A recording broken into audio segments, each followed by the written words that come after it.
I'm up at dawn at the crack of dawn. I've been working like a regular dog to keep my woman and the lights and the water and the phone turned on.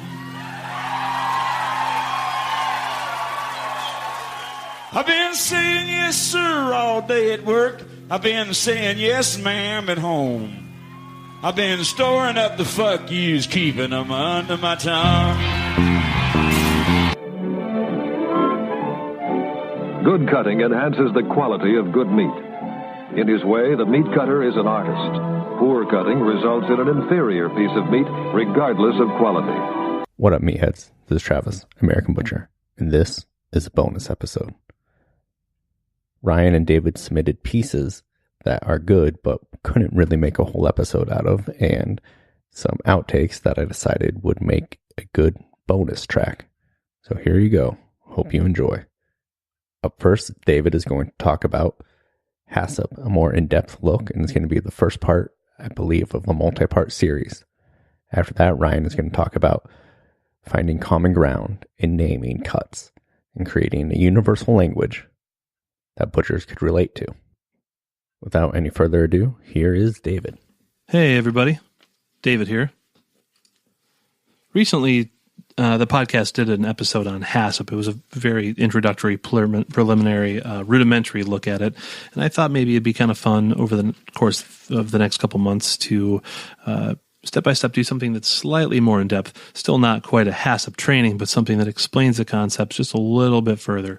There's a lot of great resources out there, from independently published things to a sea of knowledge that the USDA actually puts together. They have an awesome HACCP guidebook. It's kind of a do-it-yourself guide, which I highly suggest reading through, which we're actually going to be exploring a little bit today.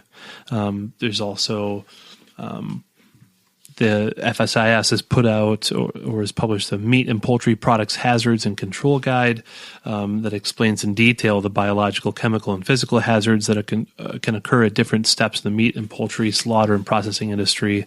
And it also provides some examples of controls for both those hazards.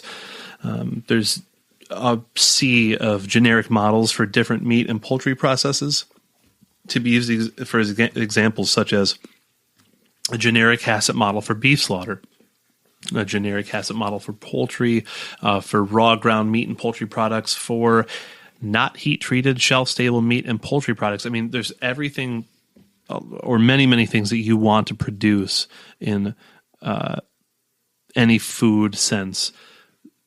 The USDA and FSIS has put together models to help you, because remember, this entity is here to work with you, not be police. They're here to facilitate the production of wholesome foods, and they're not here to necessarily dictate the rules. They're more there to enforce the rules that we've worked together to put into place. So the HACCP system, which again stands for Hazard Analysis Critical Control Points. It's a system that can control safety issues and contamination issues in food production, as we know. It was invented in the U.S., it's being adopted worldwide, and it works with any type of food production system and with any food. And the way that it works is by controlling food safety hazards throughout the process, and those can be biological, chemical, or physical. Now, I'm going to take some things directly from the USDA guidelines and do-it-yourself guide here and kind of rephrase some things, but no one says it better than them, since they are the people that are going to be holding us accountable.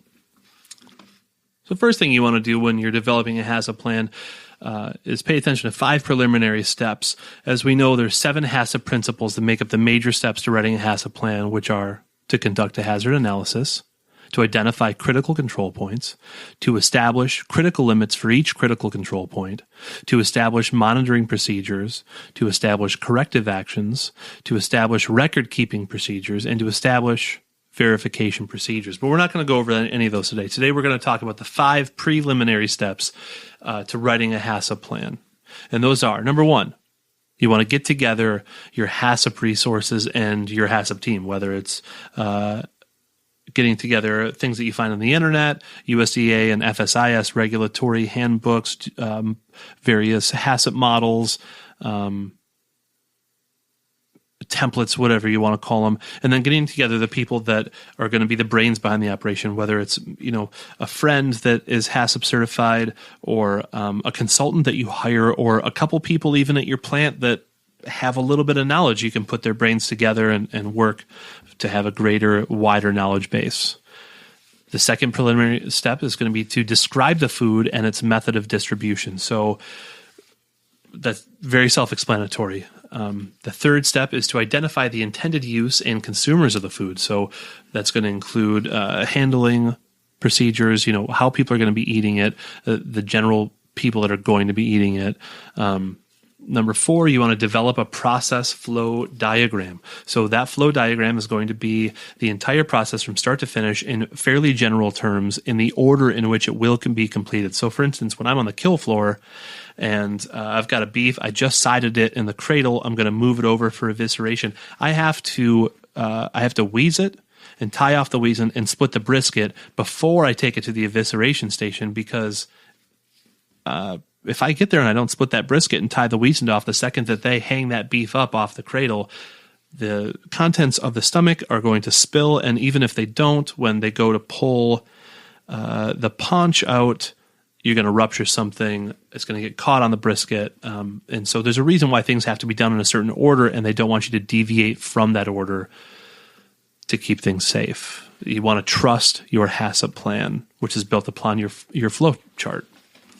And then number 5, you want to verify the diagram in the operation as it is meant to represent. So we'll get to that one in just a minute. So with the first step being to assemble your HACCP resources, it's really important to bring as much knowledge as you can into the situation. So you may be surprised at how many people you have that will be able to help you. Your local extension office may be able to help. There could be someone that you can hire, like a consultant. That's who trained me. That's who did our HACCP plans out in Washington. There was a consultant that made $1 million an hour. But he was really awesome and had a great sense of humor. It was actually a team, and they did a great job. You want to bring kind of multiple minds together, because this is essentially creative problem solving, right? And I know that I can be a more creative mind, whereas maybe somebody like Travis is more of a black and white mind, and together we can probably see more angles of an issue. If you're at a place where you have employees from different departments like production, sanitation, QC, slaughter, you bring them all together, especially if they have HACCP training, and get input for various things when establishing your flow chart. The employee or employees writing the HACCP plan should understand some basic things about the establishment, the technology and the equipment used in your processing lines, the practical aspects of food operations, and, just basic like food knowledge, heating and cooling, cook temperatures, things, contamination issues, things like that, just basic food handler safety. And then what the flow is going to be in your plant. It's a good thing if somebody has some ideas about food microbiology, of HACCP principles, but this knowledge can be kind of supplemented by the FSIS or USDA examples and materials they have on their website.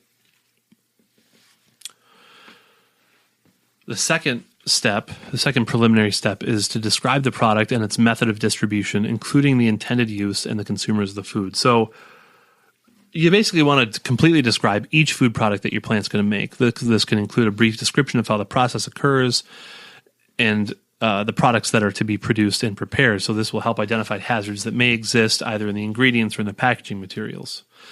According to the USDA, to describe your product, you might want to ask the following questions of it.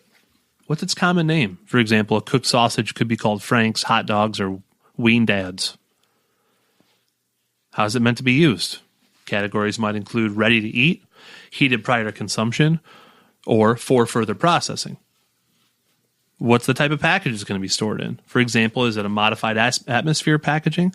Is it just going to be vac packed? Is it going to be wrapped in a sock. What they want to know what it's going to be wrapped in. Length of shelf life. For something RTE or previously cooked, the length of the shelf life might be 30 to 50 days if it's in a certain type of packaging. Where is it going to be sold? Is it going to be wholesale, retail, institution sale?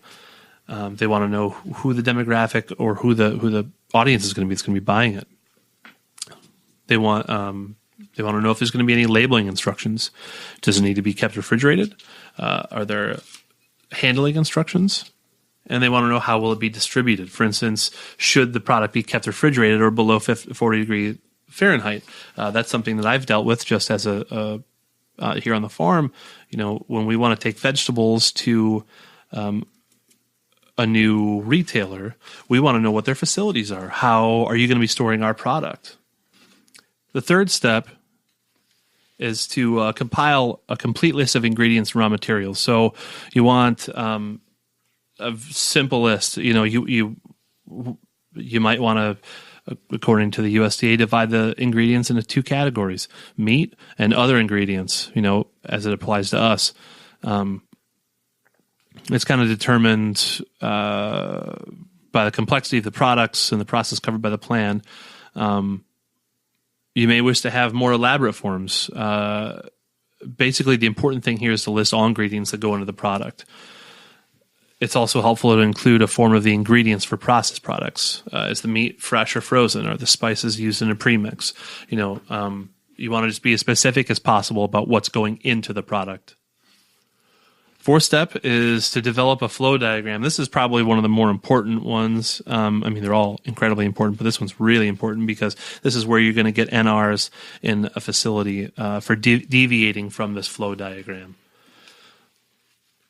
It basically identifies all the steps used to prepare the product from receiving through final shipment that are directly under the control of the establishment. So the USDA suggests that the diagram should not be so complex that it is difficult to follow and understand. It should be complete from the beginning to the end of your process. The flow diagram may also include steps that occur before or after the processing occurs in your establishment. So you're going to want to verify the process flow diagram. You want to do this by actually walking through the plant to make sure that all the steps listed on the diagram describe what actually occurs producing the product. There's a ton of examples of those that the USDA has up on their website for different flow diagrams in different situations. The fifth preliminary step is going to be to meet the regulatory requirements for sanitation standard operating procedures, or SSOPs. According to the USDA, good sanitation is the most basic way to ensure that a safe product is produced, which seems like common sense to me. Maintaining good sanitation serves as an excellent and necessary foundation for building your HACCP plan. And honestly, that's probably the biggest part of it. In addition to the standard sanitary operating procedures, other prerequisite programs for HACCP can be developed, which are extremely useful, such as good manufacturing processes or practices, such also known as GMPs, covering operating procedures and equipment maintenance. A written plan describing how a recall will be handled if one is necessary is also a valuable prerequisite to developing a HACCP plan. So, in that fifth step, they basically want to know that you're going to be meeting the standard food handling regulatory operating procedures that are found all over the place in the food production world. That have to do with heating and cooling, have to do with personal hygiene, maintenance, have to do with hand washing techniques, dishwashing procedures, what's going to happen if there's a recall, and you want to develop a program for each one of those things in either, it generally will be part of your employee handbook. So it's something that you're going to have for the plant anyways. They want you to develop those things for your HACCP plan.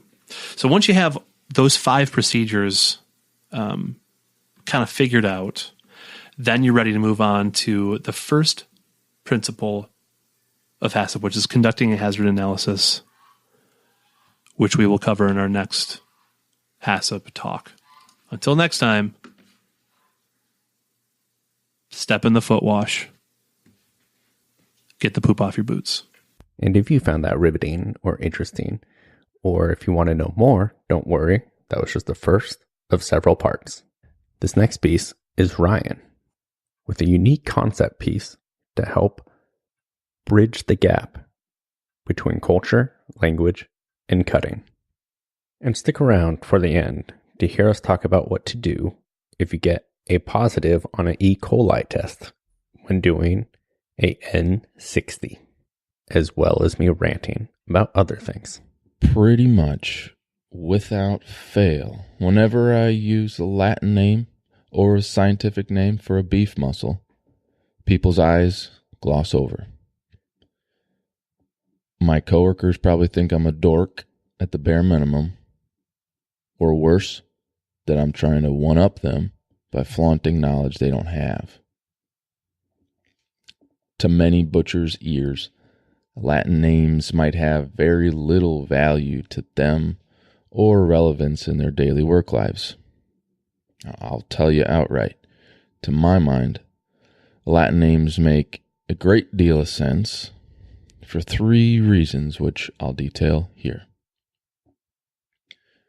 1, by naming each muscle, it becomes easier to talk about vague areas such as no-name muscles and also multiple name muscles. 2, by naming each muscle, you then open a dialogue about that muscle's contributions of flavor and eatability. 3, by naming each muscle, there then becomes a basis for a global butcher language. Let's start with reason 1. By naming each muscle, it becomes easier to talk about vague areas such as no-name muscles and multiple name muscles. For example, the pectineus is a no-name muscle in the round, the beef round. To describe it, I might say, quote, the side thicker part of the top round cover. Or I might say, it's called a poire in French. I have a choice, you see, to use excessive wordiness or a French name, but often neither get me any closer to my goal of clear, succinct communication. Let's look at the flank primal. There are 5 muscles there in the flank primal. Flank steak and inside skirt sit at the interior surface. Like if you got the flank primal laying on a block, and the interior side, if you're looking at that, you got the tail end of the inside skirt there, and you also have the flank steak staring at you. Below inside skirt is known as sirloin flap, which is also known as bavette, bavette being the French name. Below this is a no-name muscle, which is the exterior oblique muscle. And below this is the matambre in South America, that's what it's called, or rose meat or elephant ear, among other names. This would be the exterior muscle that would be touching the butcher block. Right below the hide of the animal is this muscle. When teaching someone how to cut a flank primal, theoretically I might point out the 2 or 3 popular cuts and say, the rest is grind. That might suffice for most situations, but what if I want to go deeper? What if a butcher from another country, or even another region of my own country, was trying to talk to me about each of the muscles in the flank? It would be hard to do this over the phone or through messaging, using the shop language we're accustomed to. On the one hand, you have muscles with no names. On the other hand, you have muscles with way too many names. Popular cuts can be equally tricky to talk about because of this, because there's a laundry list of regional names associated with them. Now, if both parties knew Latin names, it would be a breeze. Inside skirt is the TVA muscle, which is transverse abdominis. This is a culprit in low back pain. A lot of people with low back pain have trouble activating their TVA muscle.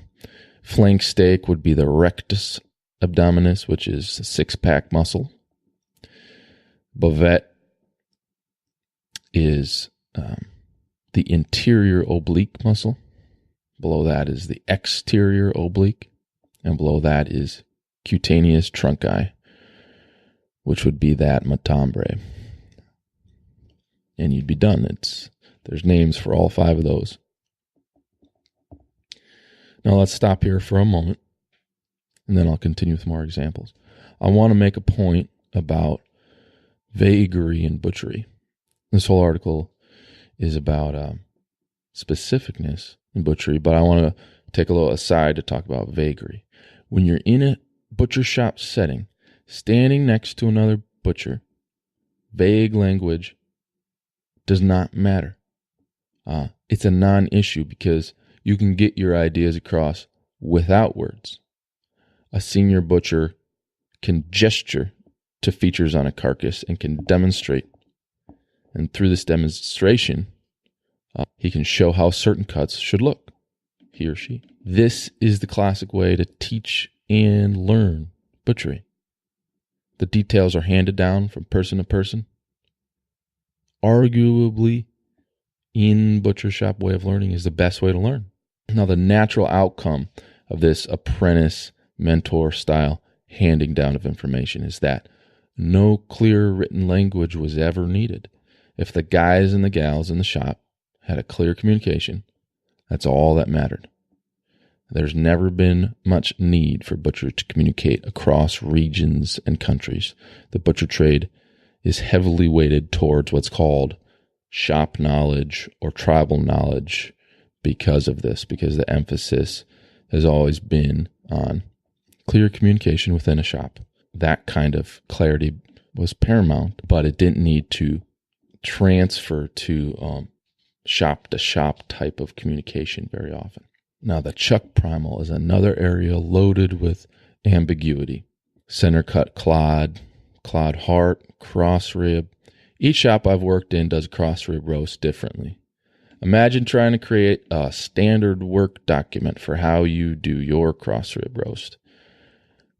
It would be nearly impossible to do this without talking about muscles, the various muscles, such as the long head of the triceps and the short head of the triceps. Do you include the deep pectoral muscle, which is the little piece of brisket that's still on the cross rib? Do you take that off or you leave that on?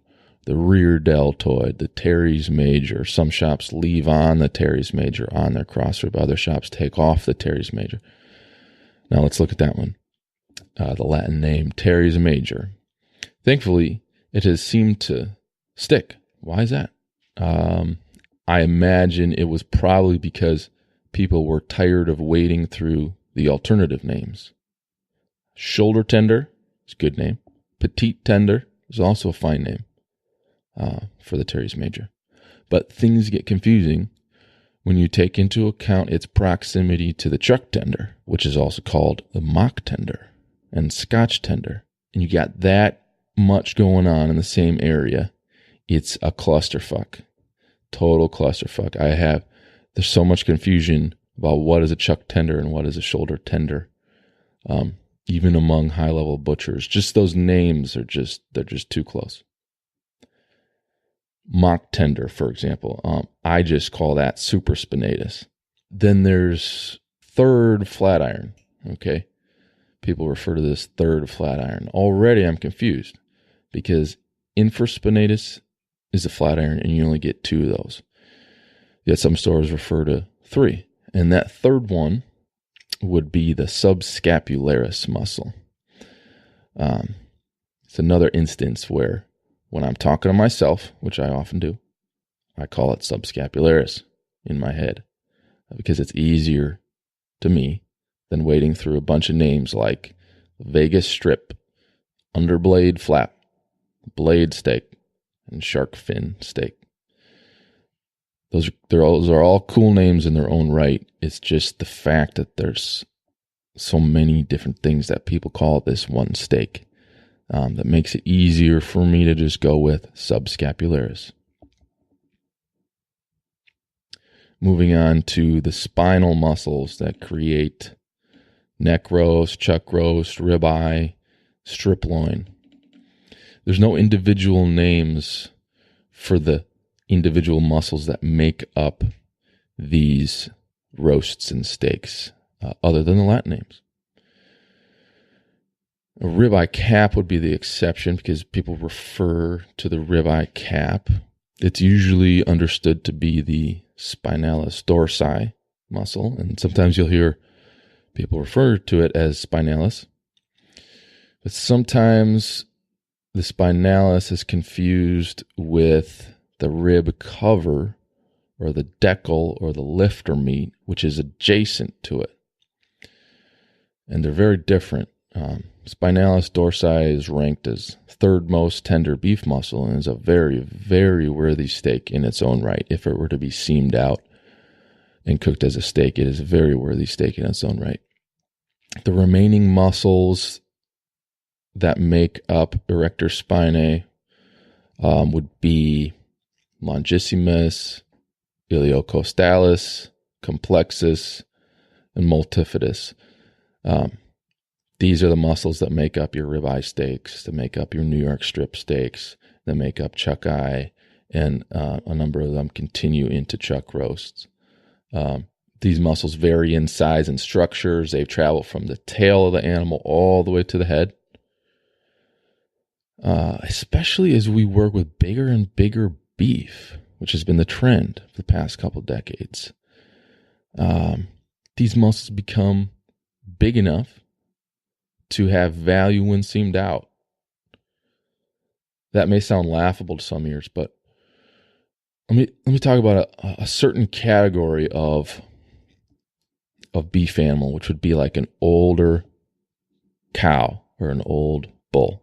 Okay, in custom processing, you'll see a lot of these types of animals. In conventional butchery, when we have these type of animals, they'll get boned out. The conventional knowledge is just bone out these older cows and older bulls and grind them up.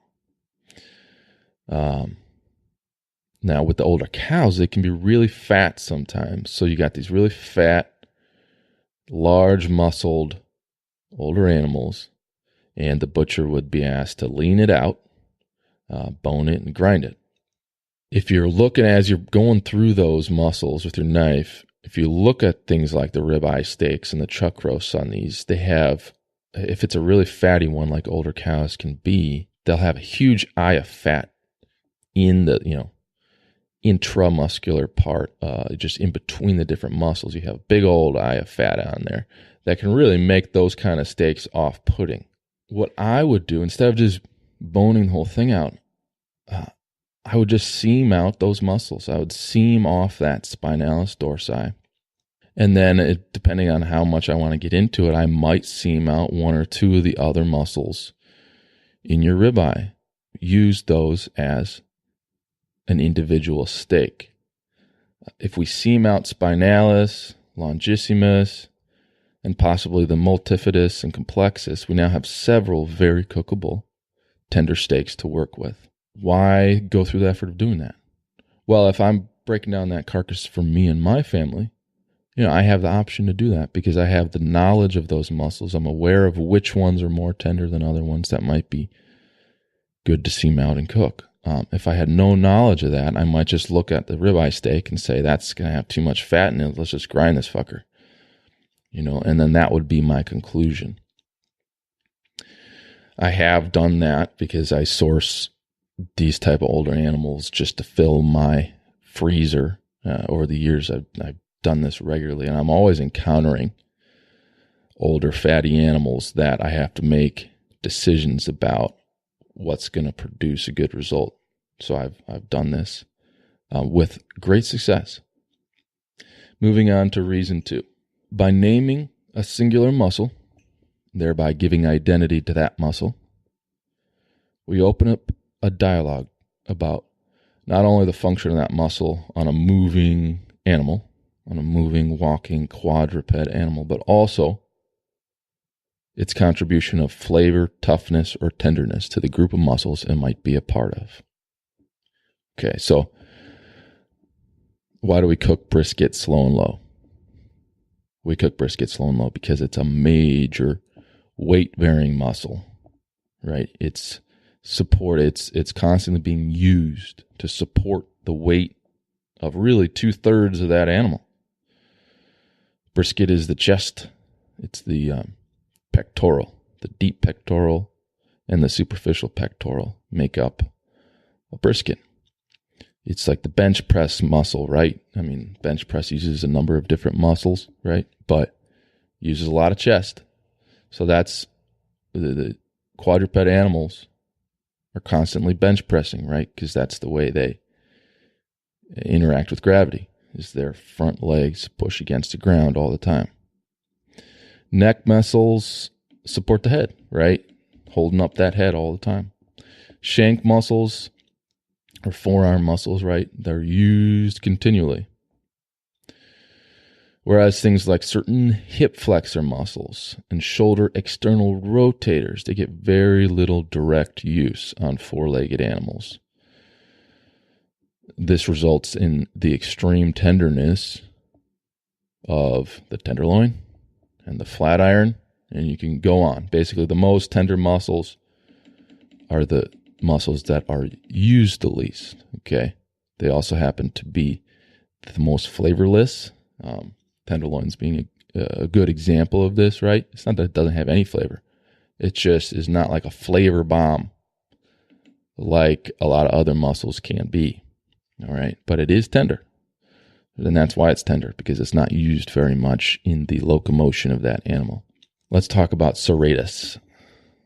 Serratus ventralis is an example of a well-used and therefore flavorful muscle. It still maintains a medium range of tenderness, even though it's well-used. Serratus is commonly called the puncher's muscle in human beings, because in human beings and bipeds, two-legged animals, we have our forearm, our front arms are freed up. Our arms are not bearing weight, so we use them for grappling and such. And when you punch, do a punching motion, the serratus is utilized for that kind of like extension of the shoulder blade. Moving that arm forward uses serratus, so it's called the punching muscle. In butchery, it's known as the Denver steak or the Denver roast. It's a fan-shaped muscle. It reaches from under the chuck eye into the chuck ribs and across to the rib plate. You take this big fan-shaped muscle, it is different across its length. It's going to have different degrees of tenderness at different points along that big fan-shaped muscle. Especially towards the neck, it starts to get tougher. But along most of it, it remains very tender. Tender enough and flavorful enough to score very high on the list of choice cuts as the Denver is getting more known. People are huge fans of it. It's gained a kind of a cult following among butchers and chefs. Serratus is like the best team player that never got attention until recently. But it was always there. It always uplifted the team. For example, it's a main contributor to why chuck roast and chuck ribs eat so good. Because one of the reasons, because that's serratus. Why did it start getting attention as the Denver steak? Because someone at some point decided to seam it out and investigate it, cutting and cooking it in different ways. Spinalis dorsi on your ribeye does the same thing for the ribeye and rib roasts. Arguably the best part of your rib steak. Definitely contributes to the elevation of that whole eating experience. I think my point here is when we put individual muscles in the spotlight and ask questions about them, interesting things happen. Innovation becomes more possible. The development of the flat iron steak is a famous example of this.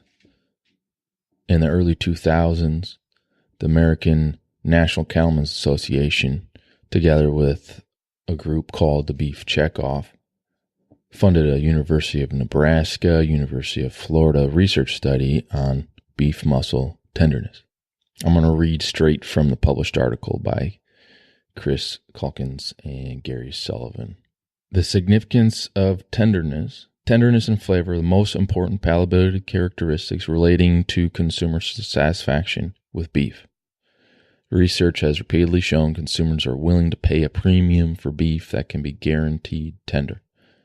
Considerable resources have been expended to understand factors influencing tenderness and to develop technology capable of predicting tender cuts. Recently, the muscle profiling research conducted by University of Nebraska and University of Florida, funded by the Beef Checkoff, brought attention to the potential use of underutilized muscles for value-added products. That study evaluated 39 different muscles from the beef chuck and round for many traits, including Warner-Bratzler shear force and sensory characteristics such as tenderness and juiciness. One of the most successful results has been the flat iron steak. Muscle profiling research demonstrated the exceptional tenderness of the infraspinatus, which is the muscle of the flat iron steak. In 2006, more than 92 million pounds of flat iron steaks were sold in the U.S., indicating that there is great value in knowing which muscles produce tender steaks. End quote. Teres major also came into vogue as a result of this study, as did spinalis and serratus. This study marked a turning point in the way chuck primals were fabricated in the United States. Chuck butchery has never been the same.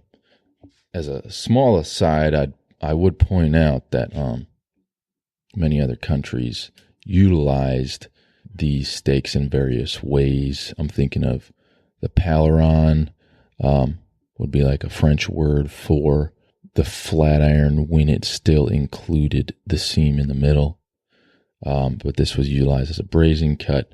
The point is, this whole campaign was specifically for innovation in American butchery.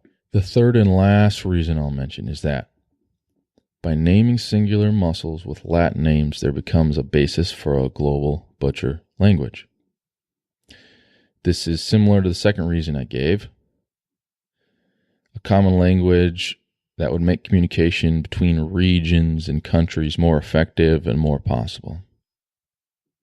To clarify, this would be a professional language similar to how doctors and medical professionals communicate with each other. When the patient isn't listening, when pros are talking to other pros, they use professional lingo. They use Latin names and specific medication names, which are part of their common language. They can then have these very complex conversations with each other via phone or email.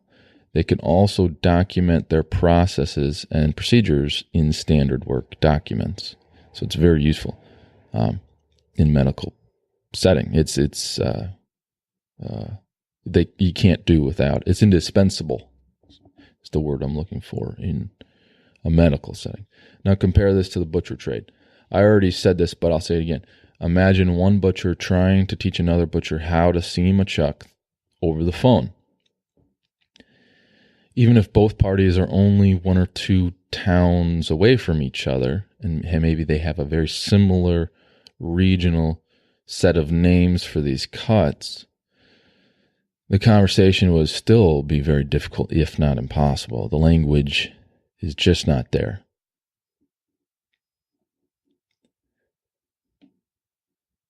To use the example of medical professionals again, it's an important point to make that they speak this way only when talking to other professionals. When speaking to a patient or a non-professional, doctors will then translate concepts into common speak so an average person can understand. In the butcher shop, there's no need for us to lose our local and regional house names for cuts. Our meat case signage wouldn't need to change one bit. And we could still speak to customers in a similar fashion to how we currently do. But our butcher-to-butcher conversations would be bolstered by a whole new set of vocabulary that could save us a lot of wasted time and frustration. Okay, what about NAMP names? National American Meat Processors Association. NAMP names are a really great common language. They're inherently exclusive because they're referring to North American meat processing. There also are a number of muscles missing from the NAMP catalog. Beyond this, I see a lot of good reason for at least North American processors to move towards the use of this common language of NAMP names. I see a lot of good reason for that.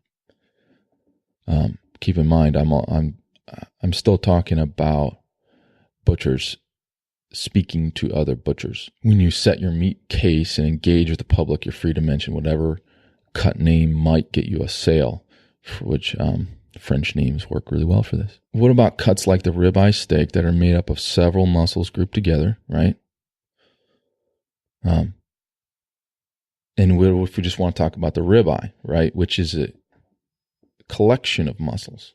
There are Latin names for these collections of muscles too. I just want to point that out. So erector spinae would refer to the handful of different muscles that run up and down the spine, also known as ribeye steaks, ribeye roasts, and strip loin, New York strip, chuck eyes, right? So we can talk about erector spinae, and we're referring to all those different muscles. We can also talk about categories such as the cervical area, which would be those same muscles in the neck portion.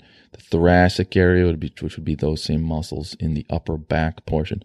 The lumbar section of the spine, which would be those same muscles in the lower back, right? Lumbar being strip loin, thoracic being ribeye, etc. Now, not only can we talk about the categories such as cervical, thoracic, lumbar sections, we can also talk about cross sections of these muscles that relate to specific ribs or specific vertebrae. Butchers already do this sometimes when they talk about the chuck eye at the 4th rib or the New York strip at the 13th rib, right? So like you can very specifically talk about which cross section of these muscles when we talk rib to rib or we talk vertebrae to vertebrae. These ideas will only be interesting to butchers and chefs who want to be in conversation with non-local butchers. Not all butchers do. Most butchers I've met are perfectly comfortable with the state of butchery in their hometowns and don't have any interest in outside perspectives. That's fine. In fact, a lot of butchers shun outside perspectives for a variety of reasons. Often they're set in their ways. They've grown comfortable with the concepts and ideas that define butchery for them and aren't willing to spend the energy required to overhaul their thinking about these things. Nothing wrong with that. I'll probably be that way when I'm in my 50s and 60s too. But for those of us who thrive on the conversation and thrive on the flow of ideas that occur when butchers and chefs from all over the world begin to talk to each other, for those of us who enjoy that, we might need to lay the groundwork for a common language if we want to make any progress and get anywhere and continue in that conversation. Concluding thought is just innovation. Let's keep innovating. If butchers globally could communicate better and more succinctly, that might lead to the spread of more innovative ideas. If Latin names might cause us to be curious and investigate certain muscles in more detail, then that's good. If we improve our understanding of mammal musculoskeletal structure, this can only be helpful to us. Thanks for listening. I'll say one more thing. Are these Latin names hard to learn? I just think it takes a little bit of figuring out. Look at the weightlifting community, all right? Like the bodybuilding community, like every bro out there knows your biceps and your triceps your traps, knows all these. These are Latin names. If bros in the gym can figure it out, then butchers can figure it out. It's just a matter of emphasizing a certain way of talking about these things, and butchers, will be able to just learn it quickly too. It's not hard to learn this stuff, is what I'm getting at. And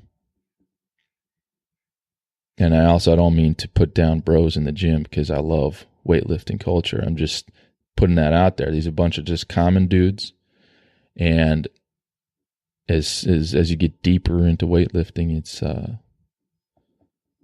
it's easy to grasp, what these muscle groups are, and to be able to speak to other weightlifters about these muscle groups without just pointing at the muscles. It's easy to use the common language of Latin names, scientific names. All right. Thank you guys for listening. Ryan O'Hearn at Gather and Break. Thank you, Travis. Thank you, David. Talk to you guys later. In this last piece of bonus material, the reason this didn't make it into a whole episode is because there's a tractor in the background. So I think it is listenable, and I think the conversation is very good. So please enjoy as we talk about how to handle a positive E. coli test, as well as my thoughts on dietary decisions. Well, the thing with vegans and these people is, I don't understand why. So you hold animals to the same regard as people, right?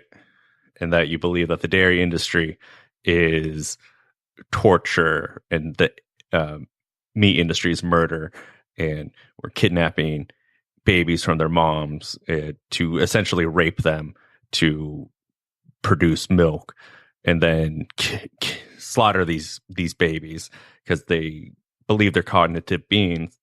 And if I felt that strongly and that was happening in my neighborhood, I would do more than protest.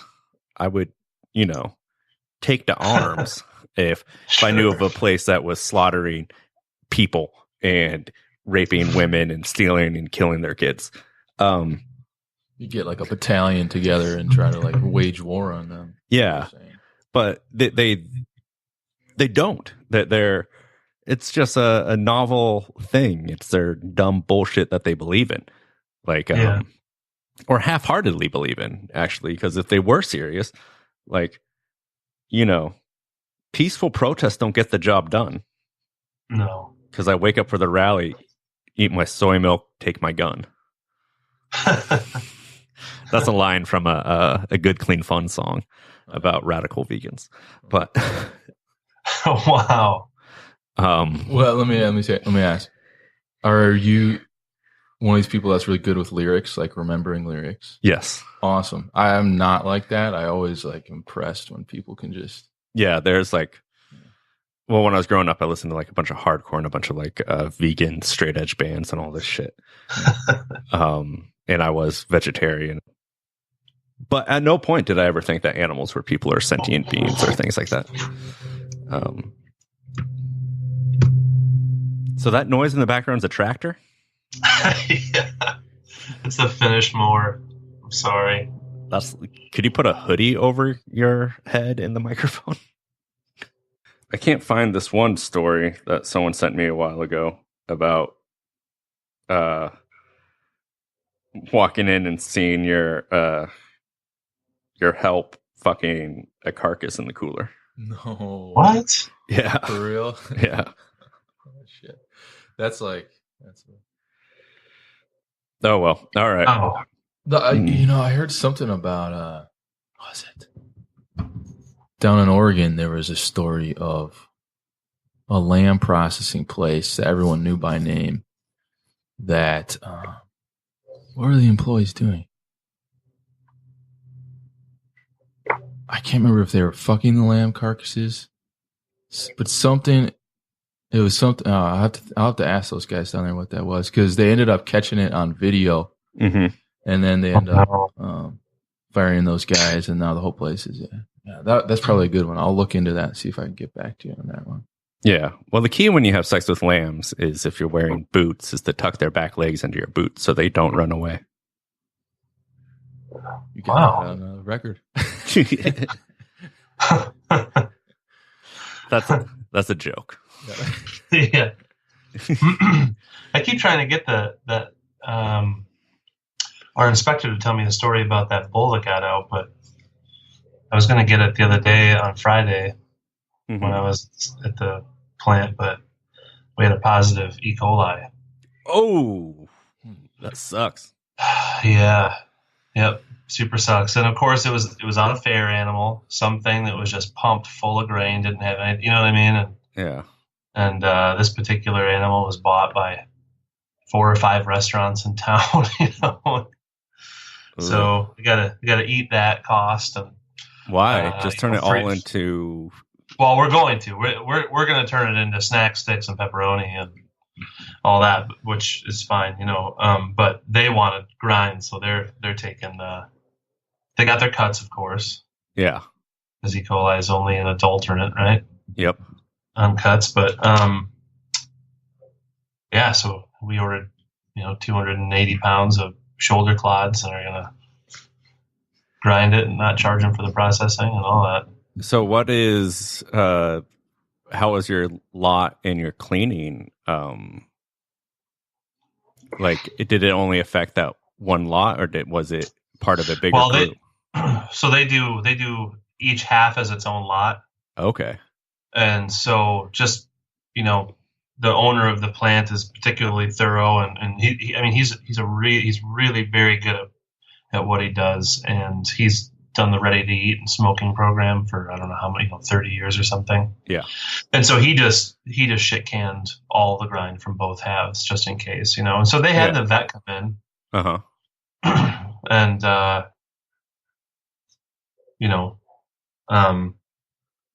witnessed the slaughter process, and he said everything was great. I don't know, it was just kind of a fluke. Those fair animals, they're just so pumped full of freaking grain that the risk is so much higher, I guess. Yeah. And how many was that? What I'm wondering is that lot isolated or is that part of a day's production, or? No, it's isolated. So the way we do it there is every lot's processed individually. And then the grinder sanitized in between each lot? This day it was, this animal happened to be the last one of the day. So that was a lucky break. Super lucky break. So did you have to go back and do E. coli samples on all previous grind from that day? Nope. Then how would you know if it came from that animal? It came from that animal because, he was doing the, or was it? Oh, it was the swab. It was from the 60 piece. Okay. All right. That makes sense. Yeah. Sorry. I forgot that detail. Yeah. It was from a 60 piece test, and he found it on that. I recorded this whole thing. Do you want me to put it in the show or not? Yeah, sure. All right. And the 60. I mean, shit happens to even at the best places, once in a while. Like Forrest Gump says, it happens. Yeah.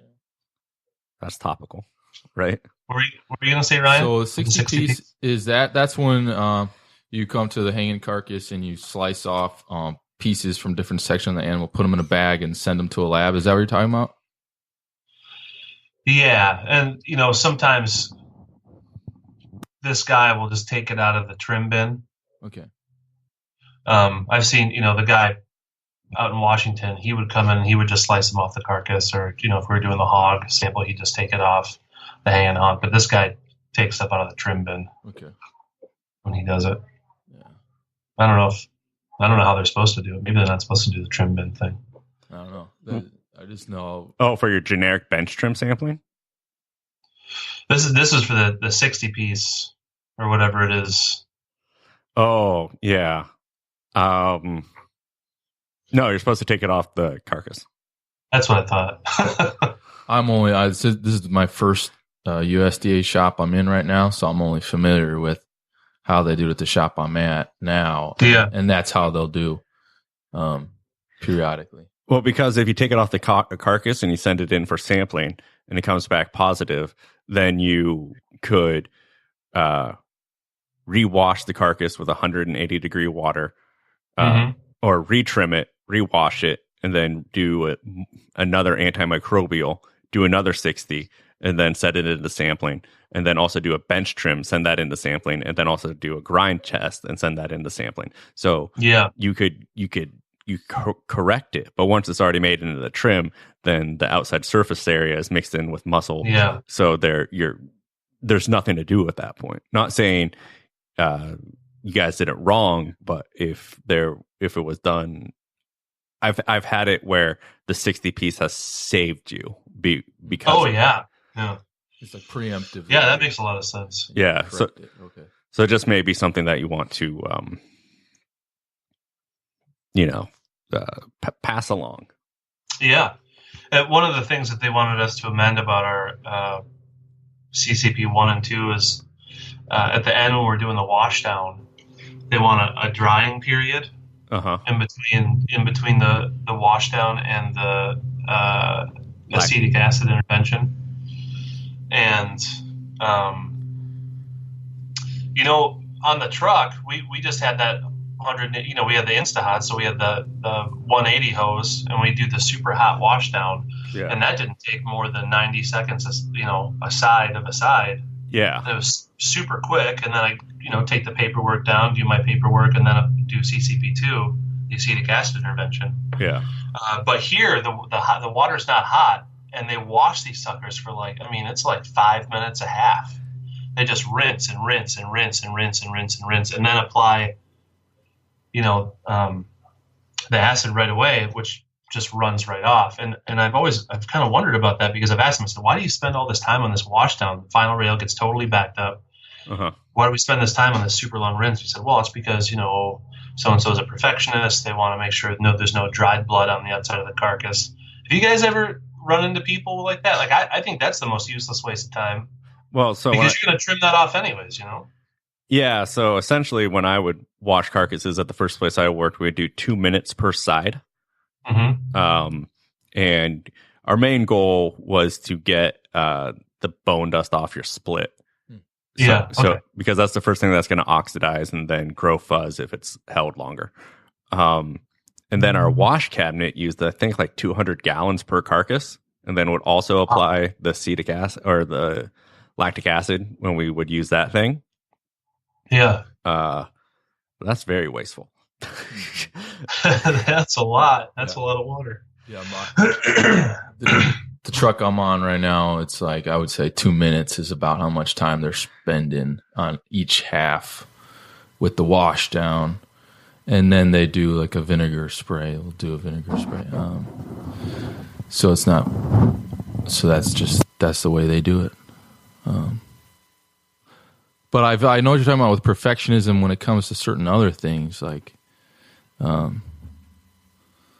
it's like sort of excessive perfectionism, slowing down the line at a bunch of other places. Not in slaughter, because I don't have that much experience in slaughter, but just like there's a lot of parallels with retail and all this kind of stuff, like perfectionist dishwashers and shit who are just like spending way too much time when you just got to bang through it and keep the flow going and stuff like that. So.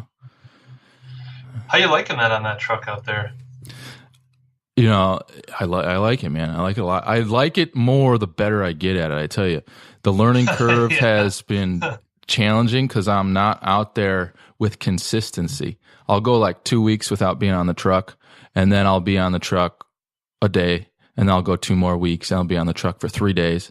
And so I would love it if I could just do like 3 solid weeks every single day on the truck, because I wouldn't do it. There's not as much backpedaling. I feel like I have to do a little bit of backpedaling, and then I get readjusted and I make progress, and then 2 weeks go by and I have to kind of backpedal.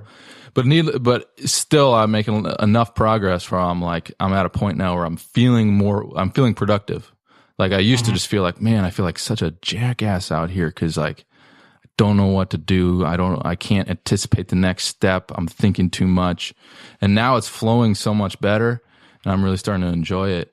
I have to tell you, the one of the nicest things for me is the getting out into the community side of it.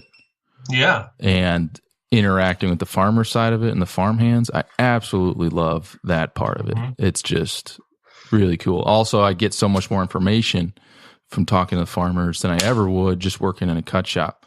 And that to me has always been like a blind spot. I'm always sitting there in these cut shops or custom shops or whatever, looking at these carcasses or these muscles and being like, man, why is this the way it is? And I just don't have the information.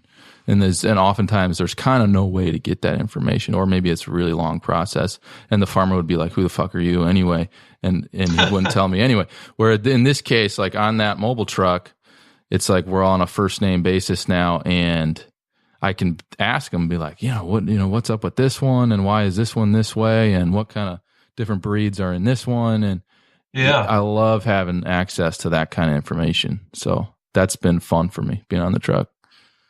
Have you gone on any of those 2 or 3 day trips out of town where you're not coming back? Nights, no, only by request. Just because I'm such a family man these days, my wife doesn't want me to overnight anywhere.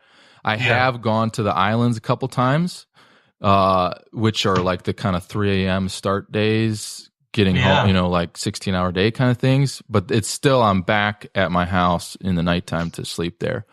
It's been fun going on those island runs, though. Really fun, because those islands are just beautiful, and some of the farms there are just beautiful. So that's been. I think it might be my favorite place in the world, or at least in the country. Yeah, I've got some favorite places, but it's up there, anyways. Yeah, for sure, man. I know what you mean. Yeah, I think with time, especially as my kids get older, I'll go more of the. The overnights will be possible. Yeah. But because oftentimes they'll do, I don't know how familiar you are with, probably pretty familiar.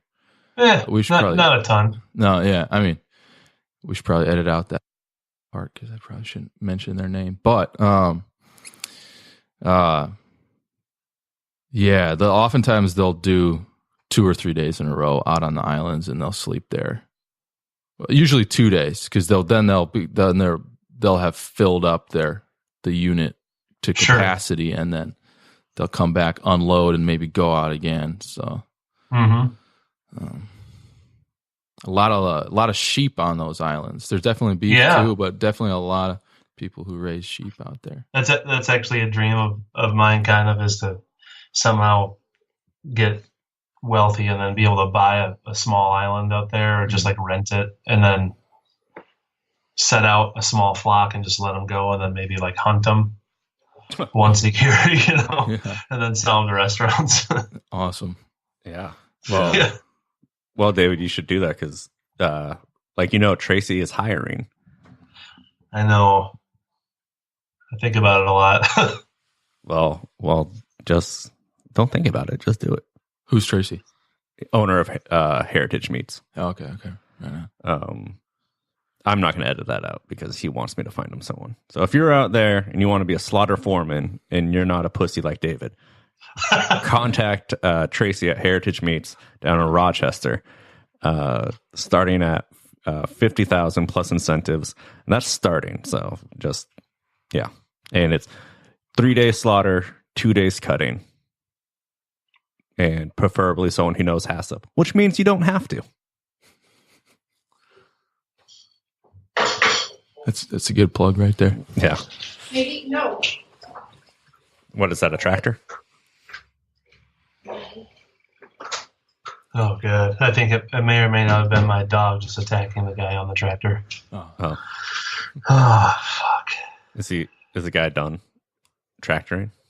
He's going to be done tractoring if he got bit, that's for sure. Oh. I don't hear that hum anymore. I think it sounds pretty good. I think he must have just walked up to the house. All right. Well. Anyways, okay, so.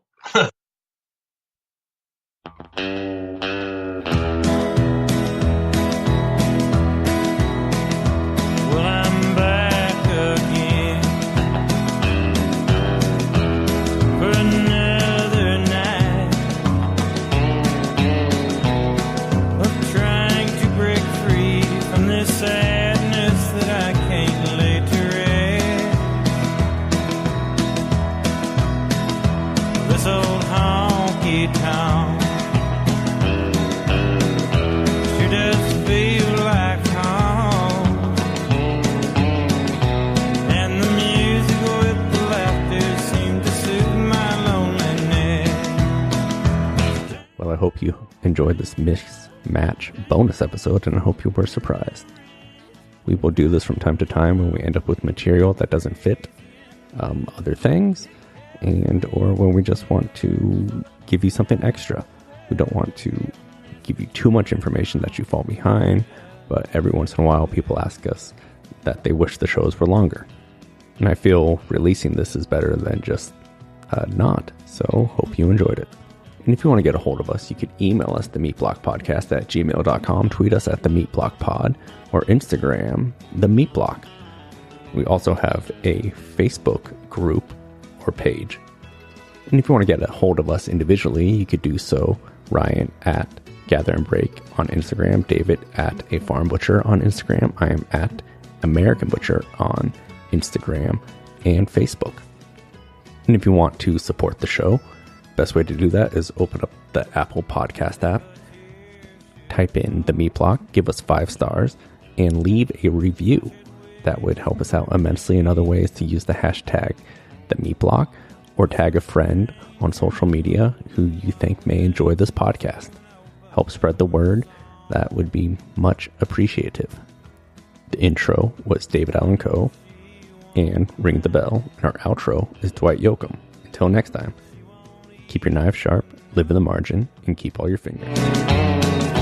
She'll be dancing with the memory, crying teardrops of her own.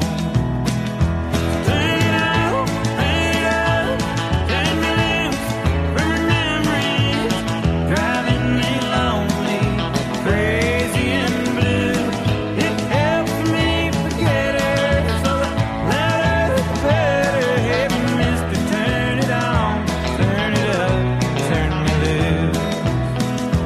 Turn it up, turn me loose from her memories, driving me lonely, crazy and blue. It helps me forget her, so the louder the better. Hey, mister, turn it on, turn it up, turn me loose. Yeah, mister,